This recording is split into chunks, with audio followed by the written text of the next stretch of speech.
how's it in the name of Christ? How you doing? It's your girl Crancake, Karabo. I hope you're good. I hope you're peachy. I hope you're Stella, and I hope you're in a neat little bunch. Did I say Crancake? Or it could be animated for Jesus, depending really what you're looking at. Depending really on what you're looking at. If it's the doll, then it's animated for Jesus. Anyway, so what's up? So today's like some day in September, like the 20th maybe? 21st, I don't know.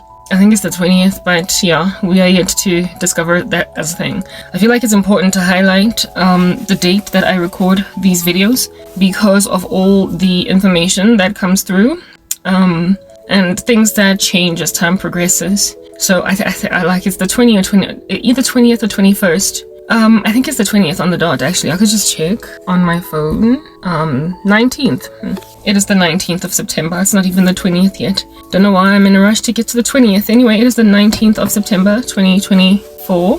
And it's an a whatever day, alright? I do apologize for my white cast sunscreen. It's just going to be coming at you flashing.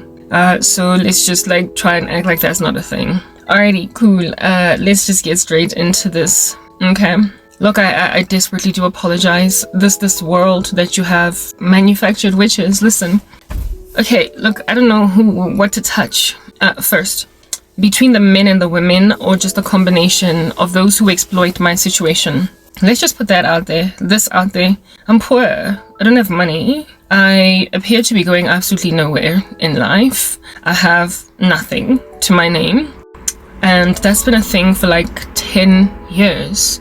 I lost everything as a result of the indiscretion of those who walk in a psychosis. And it's been rough to take in my stride that I've lost everything, but nonetheless I take in my stride that I've lost everything because God is in control. Alright? It's written in God's word in the book of Job after he lost everything that Job did not sin upon losing everything because he said, once encountered with a severity of loss. He said, naked I came into this world, naked I will leave. God gave and then the Lord took away, yet blessed be the name of the Lord.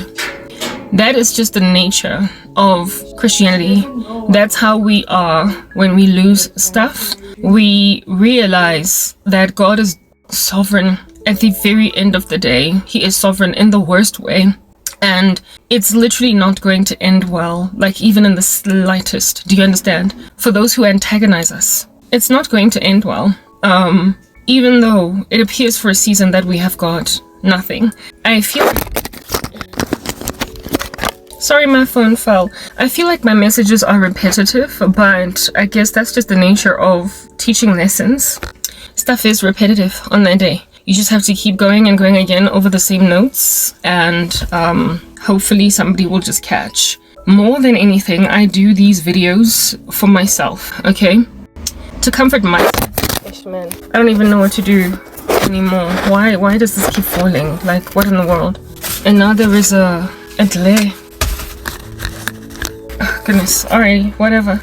I think I'm gonna keep this with or without my phone falling. I don't know. Look, I really can't tell you why it fell because it appears to be stable where it's at. But let's just get straight to the point. My man, like, this is not gonna end well for everybody in the dark. Look at what you've done to a woman over a decade, but thank God I'm not the only one. Yeah, I'm not the only one. Witches, Kingdom of Darkness, I do apologize on the day that you contracted with the devil for the first time. I'm really sorry that you did that. Because look at you now. Look at you now. Look at you now. All these years down the line, and all you do, like this is all you have. This is all you have. All you have is your incessant attempt at manipulating the outcomes of a person's life. It's literally all you have. All you have is being mean. All you have is being cold. All you have is being unspiritual, or spiritual for all the wrong things. All you have is the magic wand. And with it, look at you. Destroy every friendship you've ever had. Look at you. Destroy everybody that you've ever loved. Look at you. Look at your family burning. The individual households in the family. Look at them burn.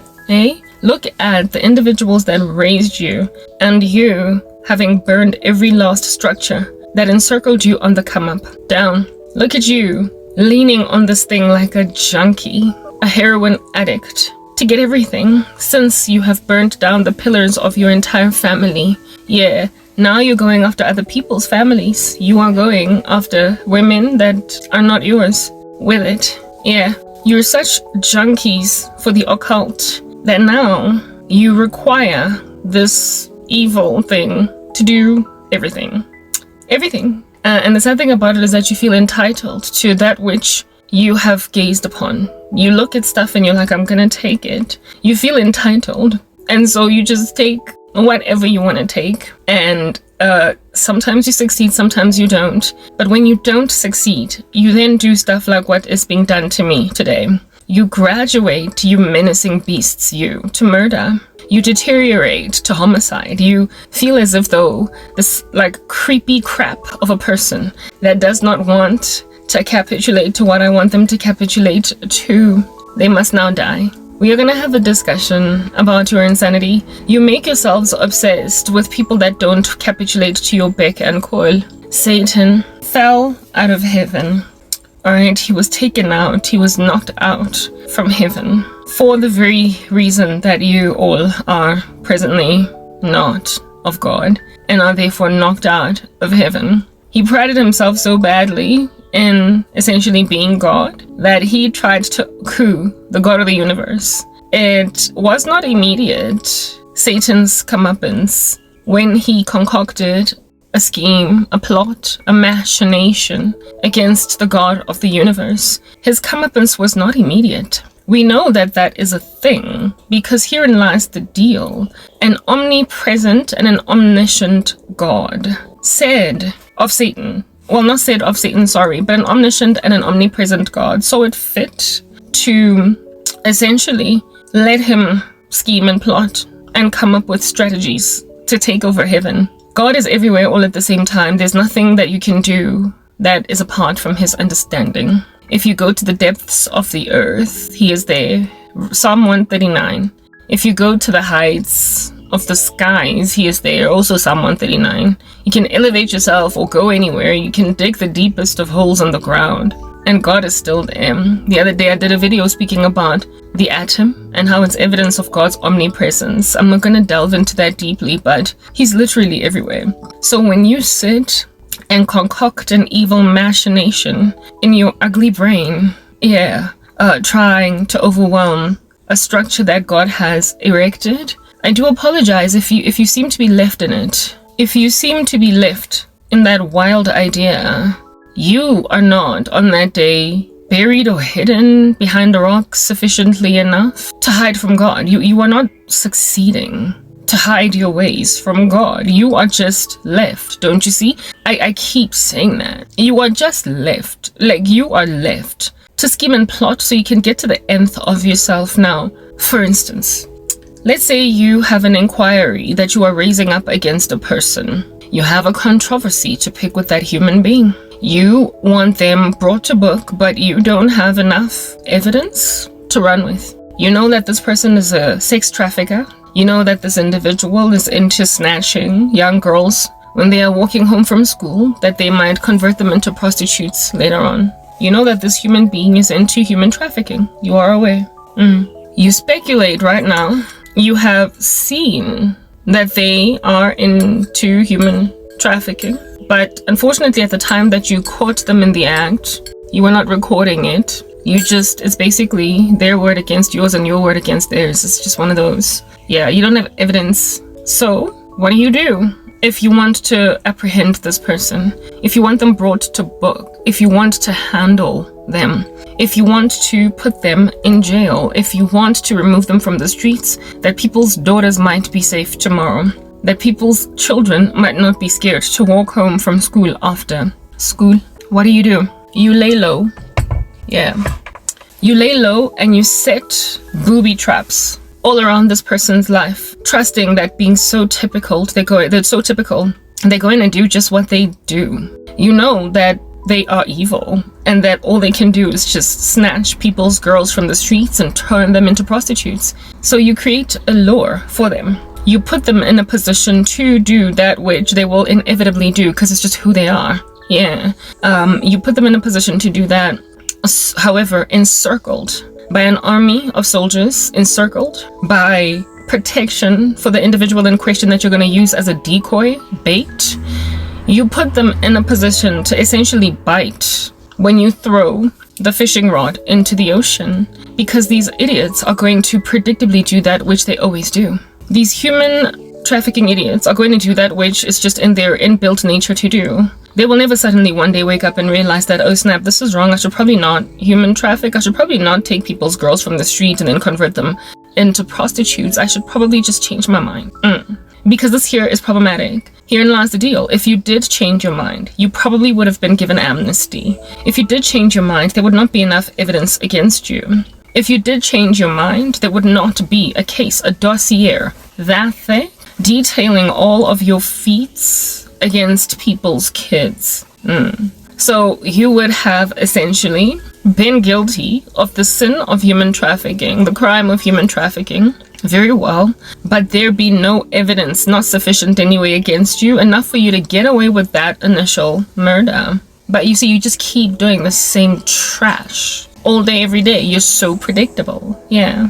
And so the individual in question that sets you up for failure, essentially you who are debased, reprobate, unstable in all your ways, and very typical. You who keeps on biting because you're a pervert. You who keeps on biting because you're a saboteur. You're just gonna take the bait because you're an idiot. Do you understand? All you can do is massacre. You have destroyed not only people's lives but your own with this, and yet you don't stop. There's a lot of time that you're awarded, a lot of time. A lot. You are given a lot of time to do differently, but you just don't, right? So essentially you are given what is called grace, to change your mind. Because the moment people are on to you, that's when they start to embark on an inquiry.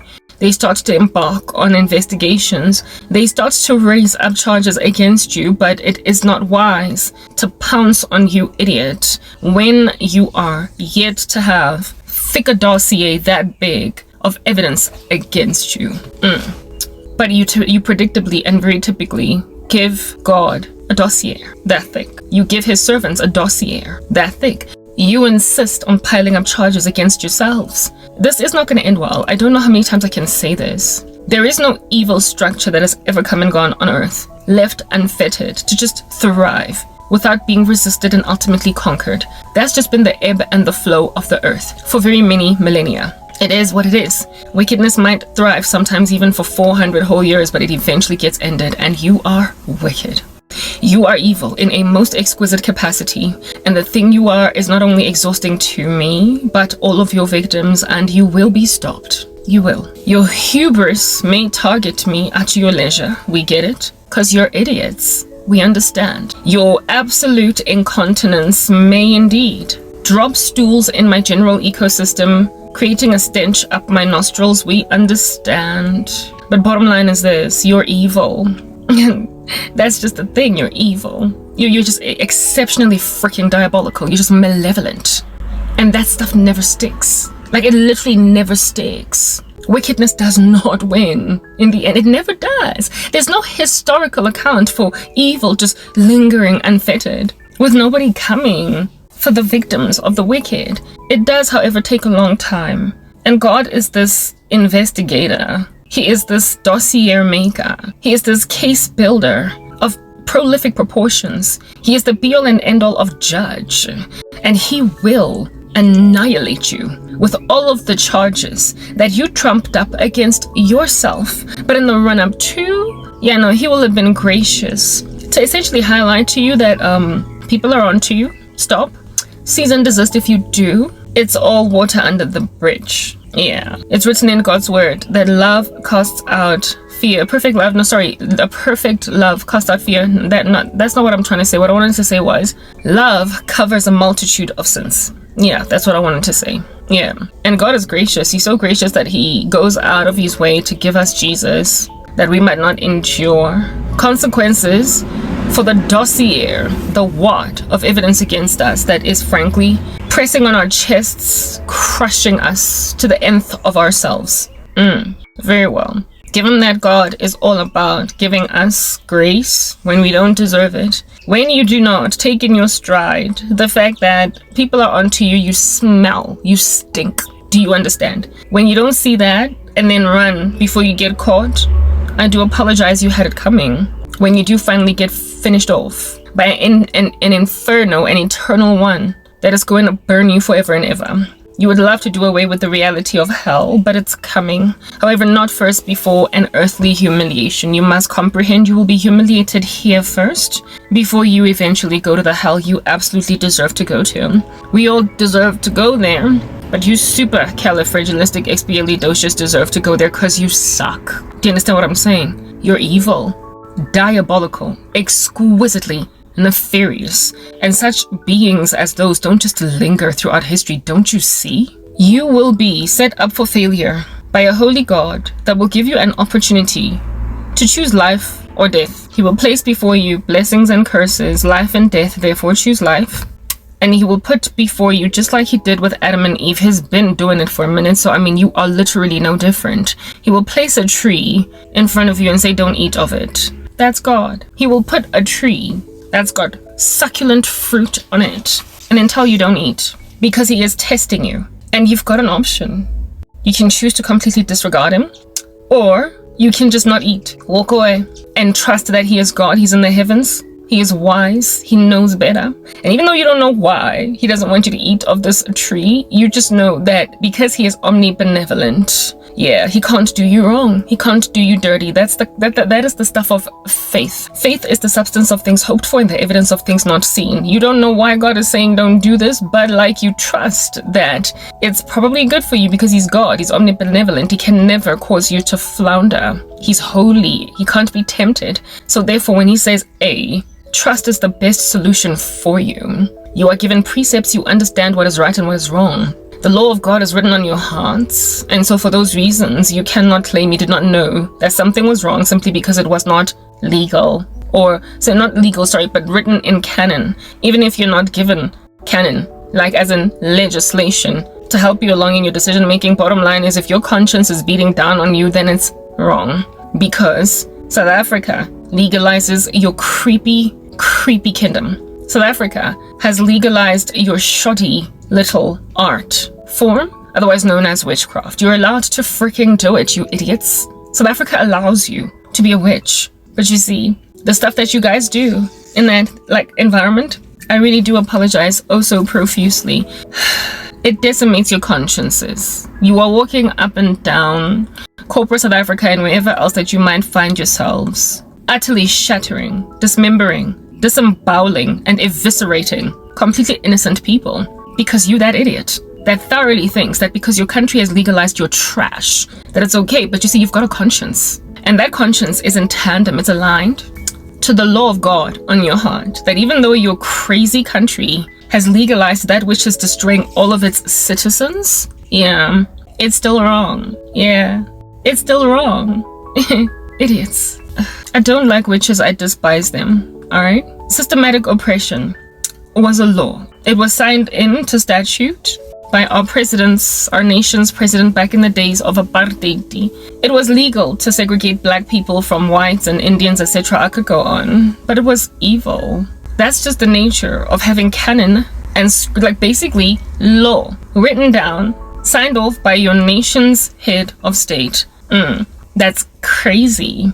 It eventually gets stopped abruptly, but in the run-up to, people are just doing the most abominably against their better judgment, against their consciences, simply because human beings made a decision that something is okay when it's obviously not. Systematic oppression was legal. It was, according to idiotic man, according to hubris man, according to defunct man, according to obtuse man, whose hearts are deceitful above all things and desperately wicked, whose most righteous works are like filthy rags, like man came up with systematic oppression. But were those who oppressed not lambasted by a conscience that made it clear that you don't get to do that to people? They were.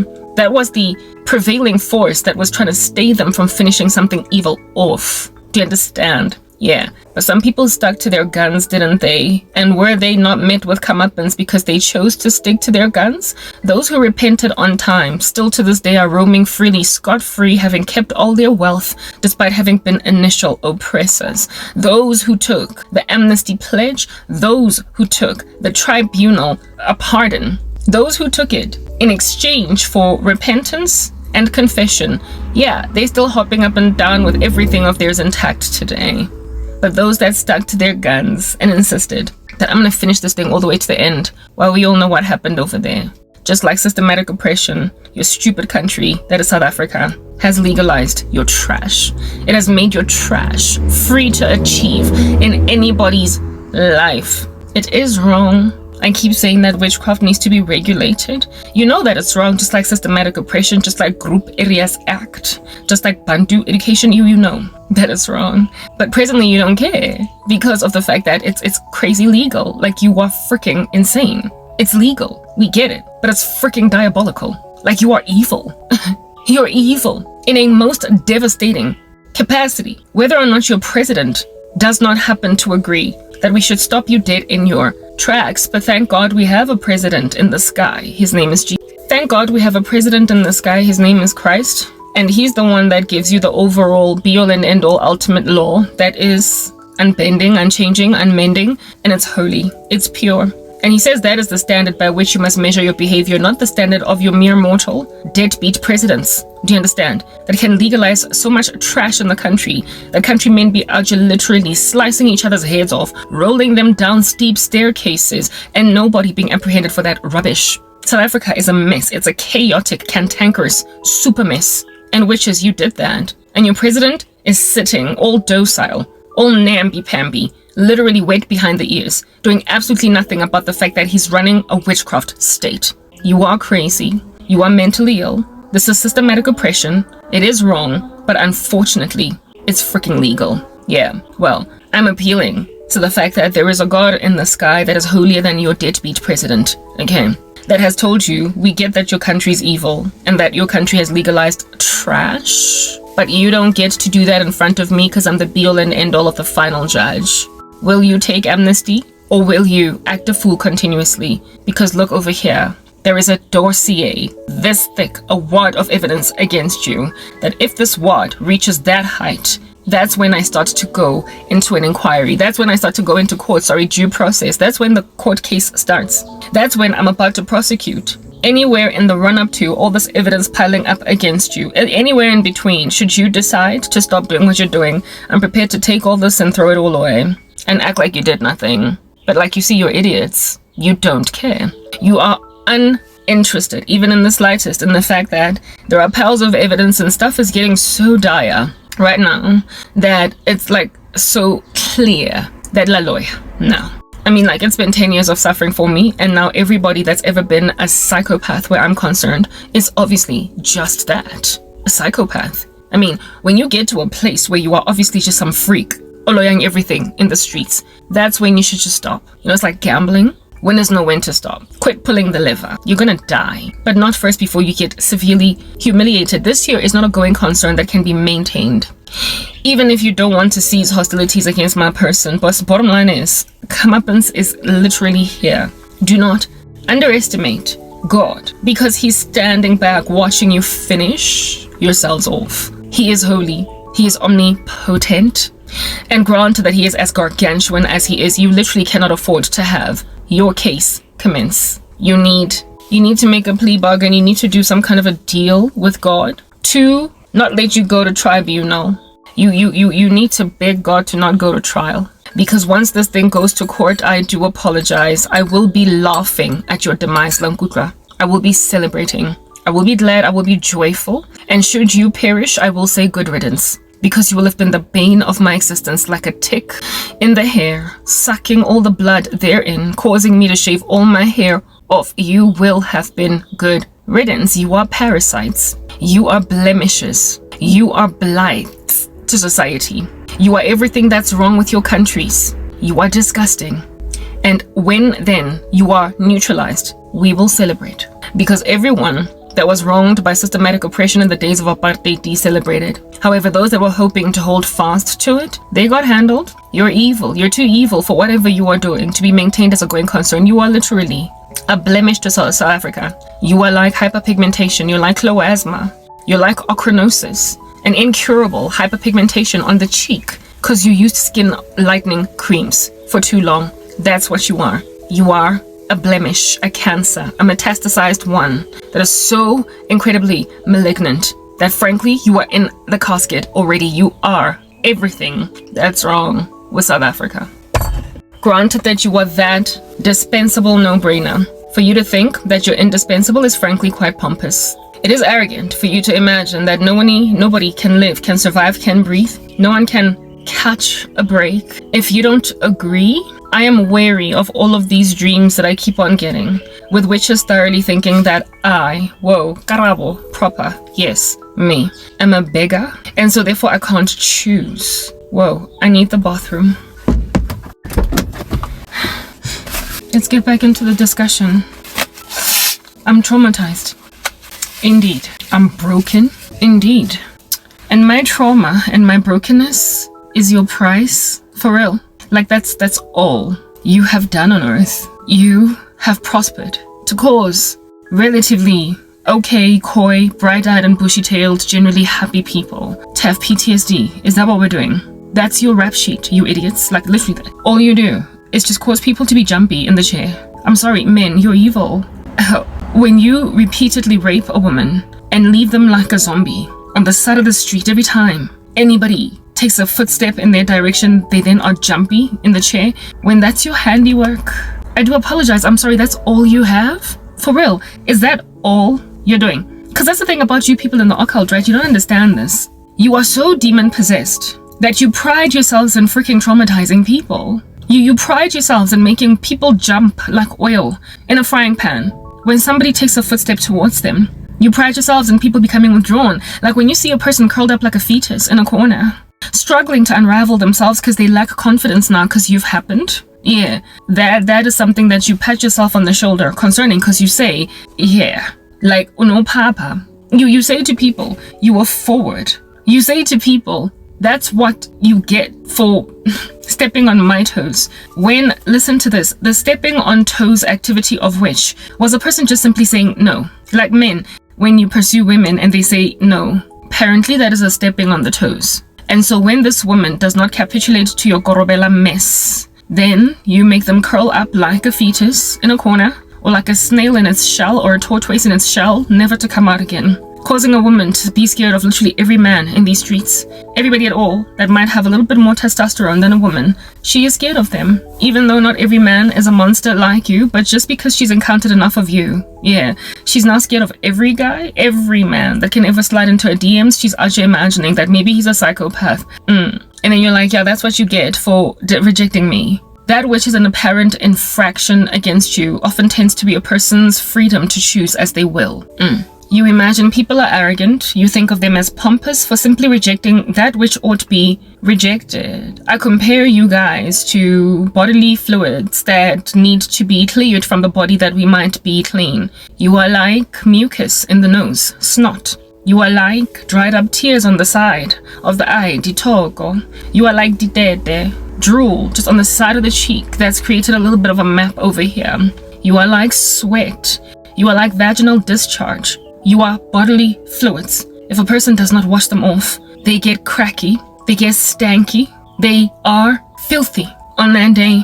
They are unkept, they're disheveled, and frankly not appropriate to be in the presence of other people. You ooze out of the skin like sweat, but if a person does not wash you off, they will smell the entire day. That's what you do to people's lives. You make them smell. You rock up in their lives and everything falls apart. You rock up in people's lives and everything falls apart. Men, you enter into a woman's life, and even though she's a bright-eyed and bushy-tailed, coy, sweet, dainty lady, now she's either withdrawn or kind of evil, nefarious, because maybe you've introduced her into witchcraft, or you've just abused her for so long that now she can no longer be the sweet woman that she used to be. And I mean, this goes both ways. Women too. Hey, a friend coming, meets you, handshake. You think that you've got a BFF. You break bread, you share secrets, you exchange pleasantries, you sleep in the same bed, you comfort one another. Essentially, you've got a best friend. And then this like cloud without rain decides to become drool on your face ever since you've gotten this new friend, Onalidi Togo.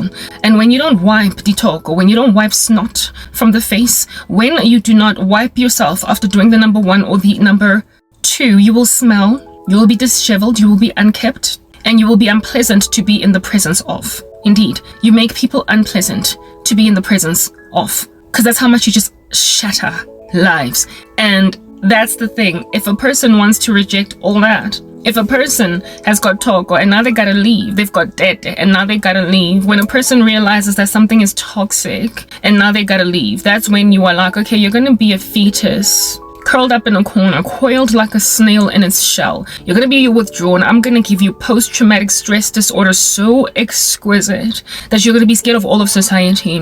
You threaten people, you pull rugs from underneath their feet, you decimate, you destroy, you bomb. It's all you have. Yeah. You destroy utterly people's lives until they're so scared to try one thing, two things, three, until they second guess themselves, until they're so discouraged that they now can no longer be who they used to be. Granted that you do that to people, you ought to be ashamed of yourselves. Instead, sadly for you, you pride yourselves and you even tap yourselves on the shoulders, saying, that's what happens to a person that stands on my toes. When standing on their toes activity was nothing but them just standing on their basic human rights to choose what they want to do, whom they want to be with, and how they want to conduct their lives. Everybody gets to make that decision. They ought to be autonomous human beings, awarded by God a comprehensive suite of cognitive functions. They get to use them, whether or not you agree. And when then they make a decision that they don't want anything to do with you, they get to. But you see, witchcraft is a theft of autonomy. You get irritated that people don't want to be with you, kakorobela. You get irritated that people don't want to humor you, beg you, grovel at your feet. So you will literally decimate everything in their lives, destroy them, crack everything apart until they feel as if though their lives are beleaguered on all sides by the battalion of wicked soldiers that belong to Satan, and so they can't breathe, absent of them essentially capitulating to every last one of the whims that come out of your hubris body. You make people's lives a living nightmare, and that's all you have for a rap sheet. That's all you have for a rap sheet. And that's the earth that you pride yourself in creating. An earth full of timid souls, people that are just scared that you've walked into a room. You are that one guy whose one footstep is like Godzilla. You're full of intimidation, you're full of threats, you're full of, I am going to destroy your life. I am going to shatter your entire future because you don't want to do what I want you to do. Thank God then that witchcraft does not work 100% of the time, right? The Lord is the one that gives restrictions as to what needs to happen over here. He will allow you to do this much and not more. In the season of which he will also call you back home to repent, and if you don't, then I guess die. Yeah, repent or perish. If witchcraft was to succeed in doing all of its handiwork, the earth would literally implode. It would reach entropy because there's no end to describing what it is that you can potentially do, which is to people that you happen to believe have stepped on your nefarious toes. You find this diabolical weapon, and with it, you try to create an unlivable life for people if they don't kiss your behinds. Thank God he exists, right? Yeah. So just like Satan, you megalomaniacal creeps, the Lord has stood back and watched you concoct a plan, a strategy, something up your sleeves, a machination, all the way to the nth of itself that you might finish yourselves off. I keep repeating myself, my work is repetitive, it's unfortunate. Because the stuff that I say ought be, given that it's so powerful, so poignant, it ought be reaching. It ought achieve some kind of staying of ridiculous insistences upon my person. But you see, the sad thing is you're pulled as with a noose, a tether, kanko, or an ear, or whatever, by my poverty. That's the thing that's eating you alive. The fact that I am yet to be okay. I look as if though nobody's coming for me. But you see, it appeared as if though nobody was going to handle Satan when he was trying to coup all of heaven until somebody came for Satan. You are Satan, do you not see? You are concocting a strategy against a benevolent, omnipotent, creating God that made even you. You're so silly.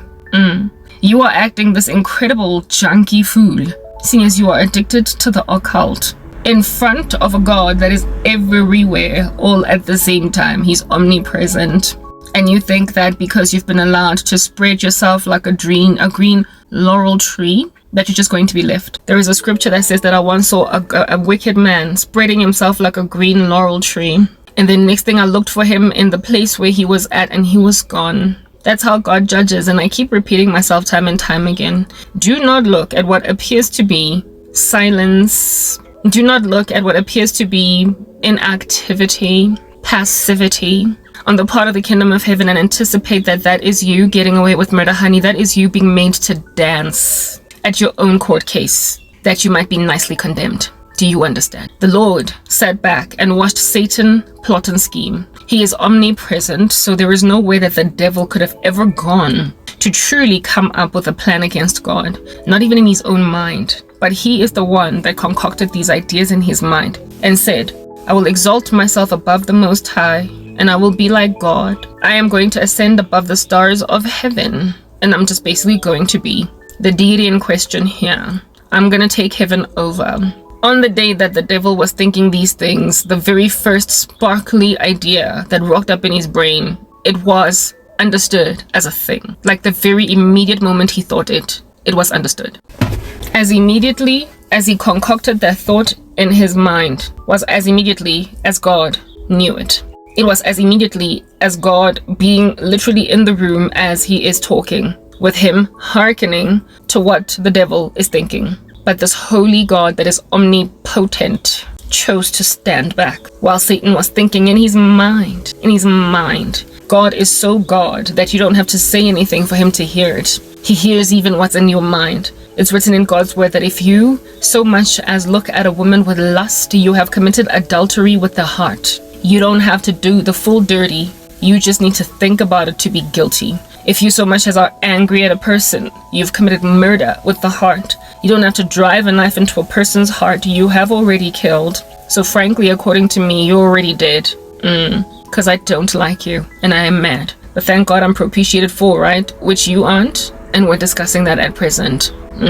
Granted that the Lord is privy, has access to your thoughts, you can trust therefore that Satan, at the very conception of that evil idea, was being listened in on. He was being tuned into. Listening paraphernalia, all different kinds of hearing devices were encircling this idiot that thoroughly imagined that he could think up trash and effect a plan of trash without God knowing that that's a thing. But you see, the thing that makes you think that you are going to get away with murder is the very fact that God just sits there and lets you finish what you started. Because at the end of the day, God is not going to be content with people in his heaven that he has robotized to love him. He gives you a choice to just stop. At every juncture, at every point where it is that you are concocting these machinations, he says stop. He says stop. He says stop.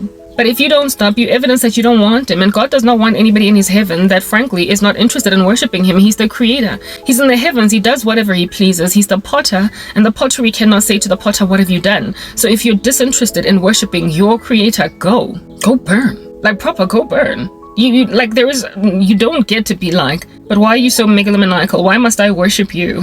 You don't get to say of a holy God, but why do you insist that I lay myself prostrate at your throne and just bow down to you forever? He gets to demand that of you because he made you. And if you have disquiet concerning that, then die.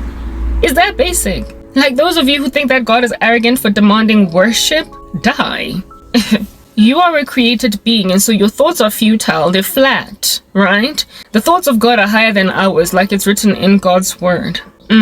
So because your thoughts are as flat as they are, and because you are merely creation instead of the creator, indeed it is pompous of you when you demand that somebody worships you because you're like me. You draw the same breath as me. You are able to die. You're just this like fleeting worm that is going to be here now and then gone tomorrow.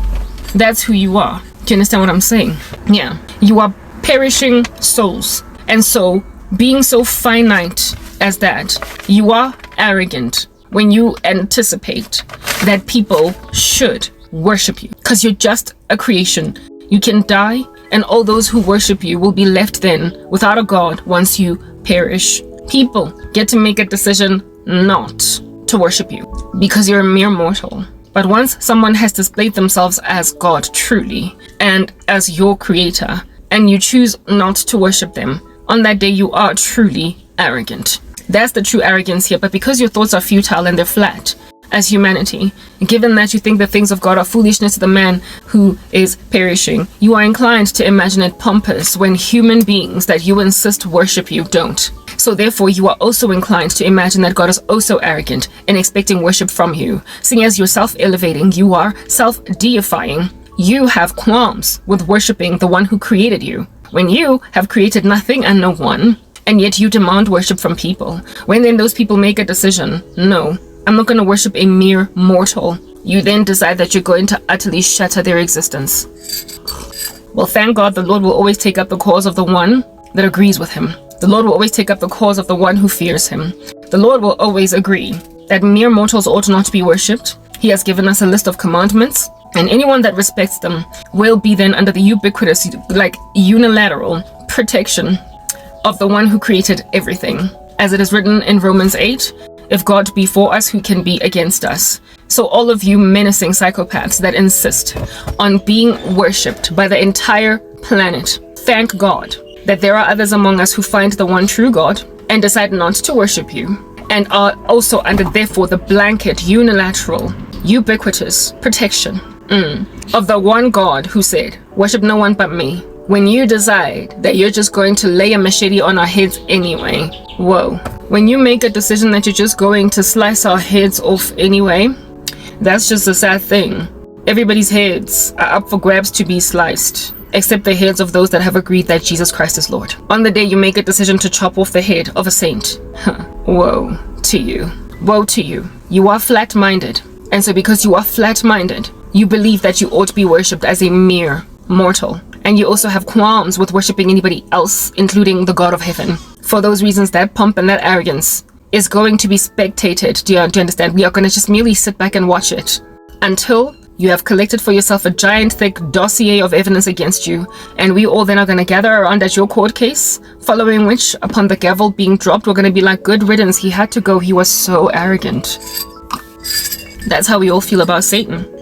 Thank goodness he had to go, he was so arrogant. He was so arrogant. So arrogant, and that's what you presently are. Many of you in the kingdom of darkness, you are arrogant. In the worst way, you are pompous in a most mellifluous capacity. You are voluptuously evil and arrogant. You are self-elevating. You are aggrandizing, vapid in so being. You are distasteful. You will be humiliated eventually. But let's just put that out there in the run-up to that you are freaking arrogant. To imagine that you can comprehensively decimate an individual's life that has given their life over to Jesus Christ simply because they don't want to capitulate to what you're doing, and you make an observation of what appears to be God not working up for them, and that become the evidence for you being successful in the thing you're doing.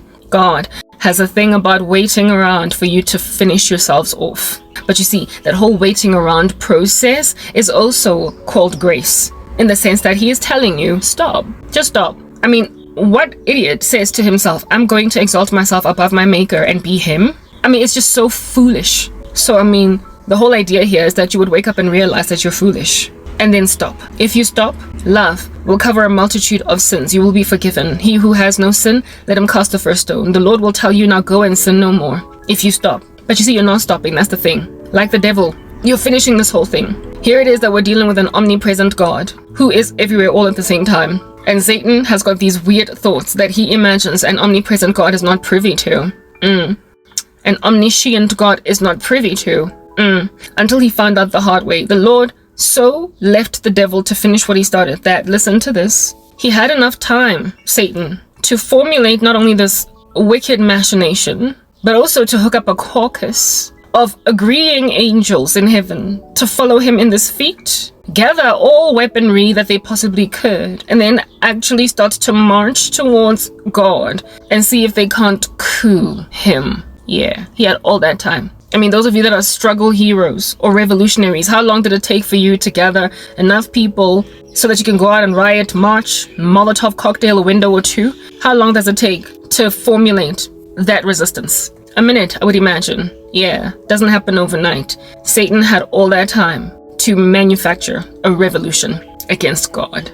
And God, who is omnipresent and omniscient, sat back and waited for him to gather around him and say, step down or else. Wow, just like it. I mean, do you see the arrogance? I don't know why you are not observing it. How do you think that you can live such a dreadful life and be okay in the end? You are destructive. Everybody that doesn't want to be with you, you tell yourselves, Okay, die. Well, you are so destructive. Every woman that does not want to be with you, evil man, you kill them. Everybody that so much as grazes your shoulder in the office, looks at you any kind of strange way, they are already compromised in some form, shape, or other for the future. You can never have an argument with anybody and then be safe. And sadly, people don't know who they're arguing with, right? They don't know who they're having a little bit of a bicker with. It could be you. And if at all they're having that bicker with you, shame, woe to them, hey? Because tomorrow they might get into a car accident. That's you guys. Anyone that just so happens to disagree with you, you distasteful hubris, psychopaths you, is on the firing line. They are potential victims of death. They are potential victims of sabotage. I could go on. I mean, really, as cantankerous, chaotic, clamorous as you are, what makes you think that you have been left indefinitely with nothing coming for you? What makes you think that you can just rule and reign and spread yourselves thin, support each other, help one another along to comprehensively decimate a country, destroy it, and nobody's coming? For real? You think that the world is viable with what you are? You can't even trust each other, and yet you thoroughly imagine that the thing you are is a going concern. There is no honor among thieves, so you don't trust each other. You're always protecting yourselves against one another even. As protection spells, whatever. Do what you want, but understand that your imaginations concerning what is going on over here, I'm very sorry, they are wrong. God has a thing about sitting around waiting for you to do the nth, the most, to finish yourself finally off. He has a way of making you get to a place where, now that you are finally pierced into the eternal plane, you will have a thorough comprehension that you had it coming now that you're going to Hades. Many of y'all get killed, but many of y'all just get humiliated on this side. You become shoddy looking has-beens. Your eventuality is unpleasant. Do you understand? And when you are roaming around in all that unpleasant eventuality, you will understand you had it coming. Because you are evil. You are disgusting. You're malevolent. You're diabolical. You are malicious, you are spiteful, you are witchy, you are destructive, and nobody is safe in your company. You are the thing that goes bump in everybody's night, and so really, frankly, when you die, it is good riddance. Adam and Eve were given a tree in the garden to ignore. Yeah, they were given a tree to ignore. God has given you trees, but that he has told you ignore. You didn't ignore them, did you? Witchcraft is here. The devil and all of his minions are here. The usage of spells to acquire everything you want in this world, it's here, but you are told to ignore it. Do not eat of the tree of the knowledge of good and evil. Oh Adam, oh Eve, you hubris you. Don't eat, but you ate. It's been happening for a minute. God has been testing you. Your countries have legalized a most menacing sport, and you ate. You are without excuse because there are other people that just don't. I've never used witchcraft. Before salvation, I was never into it. So you are hubris when you capitulate to that tree. Just because it's in the garden doesn't mean you get to eat it. Just because your country has legalized it does not mean you get to eat. But when you do eat, the Lord made it clear that you will surely die. And now that you are dying, you are trying to take me with you. I do apologize. It is written in God's word that it is the soul that sins that shall die. So, seeing as I have chosen to ignore the tree, given that it was all up in my grill, I had the same temptations as you. And you threw me into an even grander temptation by making sure that I can't get anything in this world, and then went on right ahead to petition me to join your silly kingdom, precisely because I have nothing. Karabo, look, you're poor, so join us. Karabo, look, you don't have a husband, so join us. Yeah, that I might also go and incarcerate some man. Just hold hostage some an unsuspecting man with all of my wimpy endeavors to be loved by force by a man that has chosen not me. Yeah, but I gotta go and lure him with a noose to be my husband. Because that's what you did, women, right?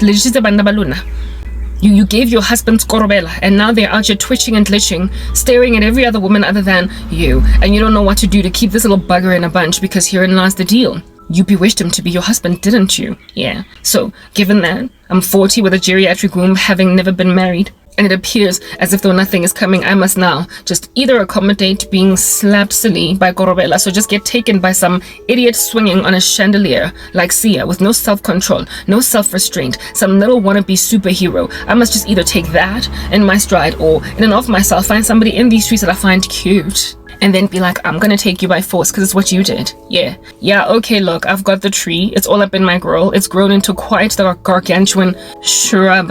It's in the garden. It sings a melody every so often. It's just gongy and very loud.